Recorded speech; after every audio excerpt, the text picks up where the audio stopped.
Üç ahmaq. Birinchi, o'zining vaqti, salomatligi, hayoti, obro'yi, go'zalligi va kayfiyatini o'zini taraqqiy qildirishga, go'zal hayotini qurishga va texmi ahamiyatli ishlarni qilishga emas, balki boshqalarga baho berishga, boshqalarni tanqid qilishga sarf qiladigan ahmaq. Ikkinchi ahmaq, boshqalarning o'z haqida degan gaplarining o'rinsiz ekanligini bilib turib, boshqalarning o'z haqida gap qilish huquqi, salohiyati yo'q ekanligini bilib turib, ularga o'zini tushundirman, qaytirma zarb beraman deb nurg'un vaqtini, obro'yini, salomatligini sarf qiladigan ahmaq.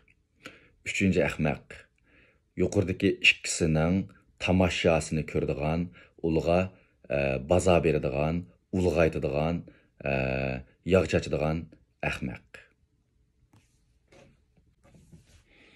Siz cho'qim shulardan bir ahmaq. Men bo'lsam 3 yil sizga kiradigan ahmaq.